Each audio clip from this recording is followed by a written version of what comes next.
Hey everybody, what is going on? It is Dunbar Snack Bar here with MLB 2K12 in franchise mode with the Detroit Tigers. Now you can see we're at home. I've got Roy Oswalt on the mound for me for this matchup against Ichiro Suzuki and the Seattle Mariners. Now this is a very important game for me because right now the Kansas City Royals, the Chicago White Sox, and the Detroit Tigers, we're all fighting to get that top spot in the AL Central. And every game matters at this point because I'm the kind of person I would rather have the lead and hold everybody back and then try to work my way up to get the lead. Anyway, Ichiro up first. This one going to Santiago. Man, you got to come down with that one. Ichiro is on first. Now, of course, Ichiro is somebody who is really, really quick, able to steal a lot of bases. So as I'm going up against Kyle Seager here, I'm going to have to try and plan my pitches thinking that Ichiro is going to be stealing. So I'm going to go with a two-seam fastball here.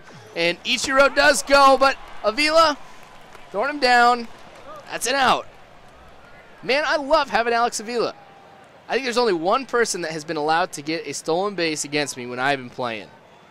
When you got somebody that has an arm like that at catcher, yeah, you're going to make it tough for anybody. If I can stop Ichiro, I could probably stop just about anybody. So that's something that gets me excited here for, I don't know, anybody who does try to steal, because chances are you're out. I wonder if the computer picks up on stuff like that. If they kind of, or if they, I said they for the computer. It's not even he or she. Anyway, strikeout on the slider. It's not really Oswalt's best pitch, but hey, it worked here. Now, I was going to say, I don't know if the computer really picks up that particular pattern, if it kind of figures out you really can't steal against this guy. Anyway, second inning, Prince Fielder up at the plate. This four-seamer going deep into right field, but it hits the wall. That's going to allow Fielder to get a double. And, of course, he reaches safely. That was kind of close. It was a little risky on my part, but it's early on in the game, so I can take those kind of risks and still be okay. Yeah, that was nice. I don't get too many doubles with Prince Fielder because of his size. He's not necessarily the quickest guy in the game. So I consider that a pretty big highlight for me, that Prince Fielder trucking around first, getting to second. Anyway, later on in the second inning, remember we got Prince Fielder on second. This one, it's going to move him on over to third. So I now have Prince Fielder 90 feet away from home. You know, with only 2 outs, this helps me out considerably. I get the hit. This one going into center field. That's going to bring Fielder home, and now we're looking at a 1-0 game here in the second inning against the Mariners.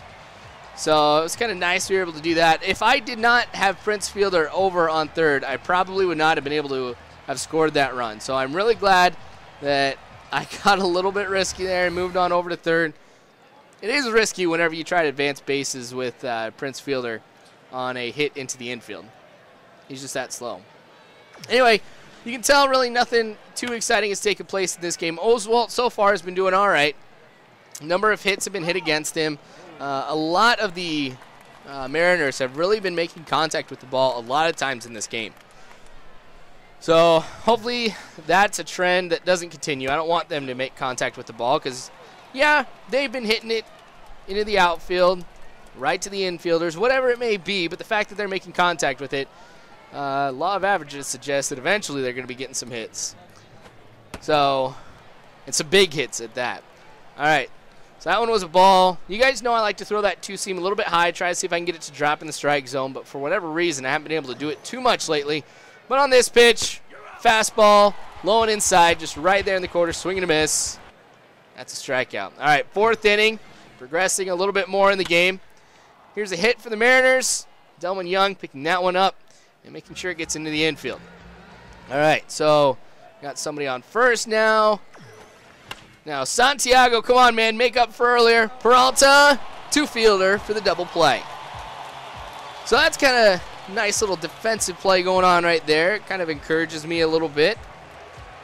I don't know what it is, but it seems like whenever I get a double play or some kind of just defensive play all around that's pretty spectacular, I just get really excited for it. My morale just goes up.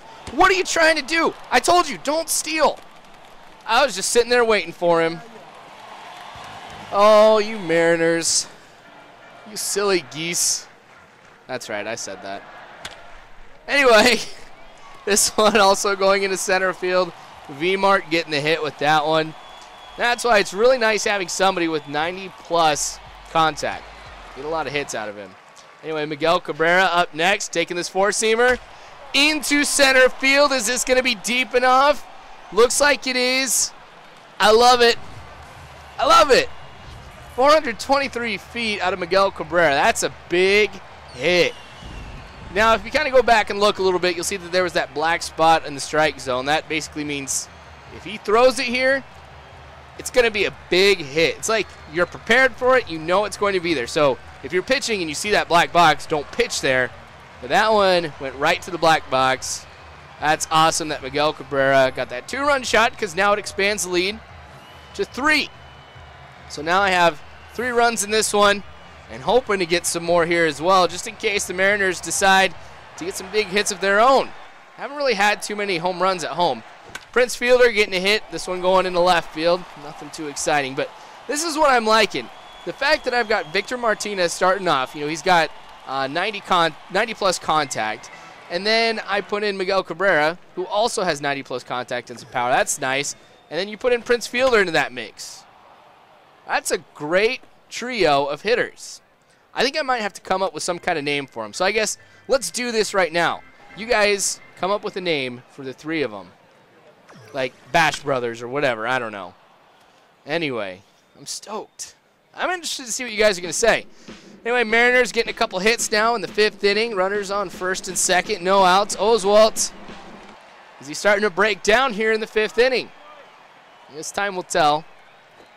Now, this one, Peralta. Are we getting the double play? Santiago! All right, I forgive you for earlier. That's another double play for the Tigers. Now, we still have a runner on 3rd, but now with 2 outs, I'm not necessarily as worried. Plus the fact that it's 3-0. If they do get 1 run, that's all right. Worst case scenario happens and somebody hits a home run, I still have the lead. All right, so 0-1 pitch. I'm trying to decide what I want to do. I'm going to throw it high and inside. That one goes into the outfield. Delman Young, of course, is not going to be able to throw it home. And now the Mariners have a run on the board. It is 3-1 now, still in the 5th inning with 2 outs. So after this, I should kind of get out of this situation. At least I'm hoping. But the Mariners, every once in a while, they can put together a very, very potent offensive rally. And that might happen, or it might not. Still in the 5th inning. V-Mart getting another hit that goes into left field. That's a single for him. So his batting average is ridiculously high, and I'm loving it. I'm hoping that we can keep it this way throughout the entire year because it's hovering around 400. All right, Miguel Cabrera. This one not a home run, but this one goes into center field. All right, so V-Mart with the single, Miguel Cabrera with the single. This is what I love because if I can get them on base, here comes Prince Fielder, who could probably hit a home run, but he doesn't. Actually, he just gets out. But I'm waiting for that to happen, where V-Mart gets on base, Miguel Cabrera gets on base, and then a home run. And that's kind of why I have it set up that way. I did make some changes, of course, to the lineup to kind of make it so that these 3 really have an opportunity to produce the most amount of runs. Of course, that's what it's all about. Ichiro has had a pretty decent game. He's had a couple of hits so far. Now, last time, though, that Ichiro got a hit, he didn't really go for second. It was probably a smart call. In fact, nobody has really led off towards second in a way that kind of made me think that they were going to try and go. 0-2. That one is awesome. That's why I love pitchers with a good fastball that is accurate, because if you can locate it right on the outside part of the strike zone, a lot of times you can get the strike and catch the batter looking. Computer, I don't know, for whatever reason, just has a hard time with some of those. Works out well. And that works for Oswalt here in this one. 7th inning. Austin Jackson getting a hit. His batting average hasn't been too great so far this season, so I always get excited about the hit and the possibility of stealing a base because his speed is in the high 90s. And that's something I'm going to take a look at doing here. So 7th inning, taking this fastball, goes right through the pitcher. Jackson's on second. So runners on 1st and 2nd here now. Here we go with Victor Martinez again. 92 contact. All right, so that's what it is. Taking that 4-seamer. That one goes into the gap. That's going to bring around 1. We're going to have runners on 2nd and 3rd if Martinez makes it, and of course he will. So 4-1 now here in the 7th inning. Victor Martinez getting that RBI double. I'm all about that. That's another thing, too. Victor Martinez, same thing as Prince Fielder. He's not the fastest guy, so whenever he does get a double, heck yes, that's a highlight for me. Now, producing a run, of course, is great as well. I mean, that alone deserves a highlight. All right, still 7th inning, 2 outs. Prince Fielder going to get walked, probably a smart choice. Prevents a home run, but it does make the bases loaded. All right, so this hit going into right center or center field, it's close to either way. That's going to bring around 2 runs, and it's going to expand my lead just a little bit more. We're talking about 6-1 now. So, this has been a great inning for us offensively. This is kind of nice. I still feel like I'm a little bit in the drought that I've been having lately offensively. So, this has been a nice game for me to be able to have. I don't remember the last time I got 6 runs. George Sherrill, of course, coming in now to pitch. There we go. I don't know what I was trying to say there. Anyway, Oswalt, still here in the 8th inning. I know that the computer likes to use my bullpen a ridiculous amount. So the longer I can keep my starting pitchers in, that's fine. Of course, when you play the game, you usually don't throw nearly as many balls as players do in real life. So you've got like a lower pitch count. That's all right. Or maybe that's just my strategy because, yeah, I'll try and, fish or try and throw a pitch and make them go fishing, see if they can hit the ball outside, but the computer's actually pretty good at watching the ball. It's got a pretty good eye. Now, of course, I have to say that when the computer watches a strike, but the computer really does a good job, so I'm like, you know what, I'm not going to try and do anything except just pitch right at them. If they want to try and hit it, they can. And a lot of times it works pretty well for me. So I'm all about it. All right, 8th inning. George Sherrill lets this hit go. This one goes into left field, and I've got a single. All right, so that's really all that happens for the 8th inning. Pretty uneventful, but what I'm going to do is I'm going to bring Oswalt out for the 9th. He is facing Ichiro. So I think it might be smarter for me to go with Valverde in this situation. Just try and help out. I know it's not like a save or anything like that. I'm trying to bring him in to get. But just really to close out this game, Mariners have a very good 1-2-3 spot in their lineup. And I really wanted to go with somebody who who had a lot more energy than Oswalt had, because Oswalt was starting to wear down a little bit. All right, so this has been nice. 3 pitches, 2 outs. Slider for strike 1 from Valverde.